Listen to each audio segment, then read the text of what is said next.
First on Fox, police say they have arrested the man believed to be responsible for the deadly shooting at a 4th of July parade in a Chicago suburb this morning. That is tonight's top story. Authorities took 21-year-old Robert E.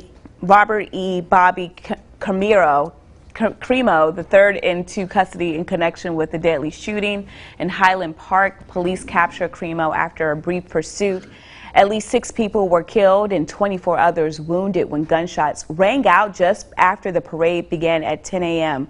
Witnesses say the gunman was shooting from a roof where police later found a high-powered firearm. Hundreds of people were able to safely escape the gunfire and share their story. Several shared video of the moments the shooting happened, like the one you see on your screen right now. Here are 2 eyewitnesses who watched the events all unfold and had to act quickly.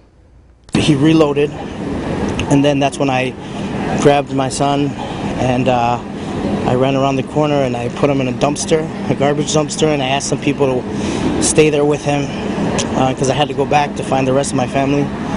And when I went back, there was people shot on the ground. There was a little boy that was being carried away, probably 6 to 8 years old, and that was the worst part of all of this.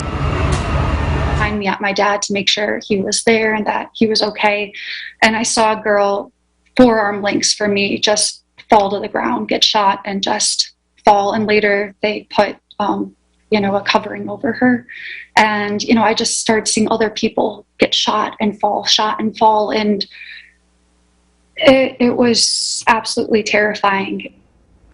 An outpouring of support came from state officials across Illinois when they got word of the shooting. Timon Bradley reports someone in action to be taken now. When the terror began, Governor Pritzker was in Chicago at the Hyde Park parade. Unfortunately, as you may know, we have an active shooter situation in Highland Park at their parade. The governor would leave the event and cancel a later public stop. As word of the death toll spread, the governor released a statement saying in part, "There are no words for the kind of monster who lies in wait and fires into a crowd of families with children celebrating a holiday with their community." The Republican candidate for governor, State Senator Darren Bailey, posted this video on Facebook. We're just going to take a moment and pray for the families. Friends, let's pray for the law enforcement and even the organizers of this parade. Even though authorities were describing the Highland Park situation as ongoing, Bailey pivoted to his campaign message. Let's move on and let's celebrate the independence of this nation. We know the mission. We have got to get corruption and evil out of our government. Bailey later released a statement changing his tone. "I apologize if in any way we diminish the pain being felt across our state today. I hope we can all come together in prayer and action." And on Twitter, he pushed for the legislature to act. He wrote, "We must call a special session to address crime on our streets. We need to demand law and order and prosecute criminals. We need more police on our streets to keep our families safe.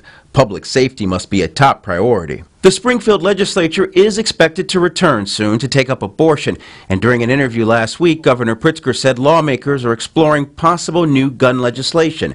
We certainly are looking at gun safety measures. Chicago Mayor Lori Lightfoot, who's dealing with fallout from at least 7 dead, more than 50 people shot over the weekend, reacted, tweeting, "The tragedy is devastating. I have been in contact with Mayor Nancy Rotering and have offered our support, and the Chicago Police Department is providing assistance."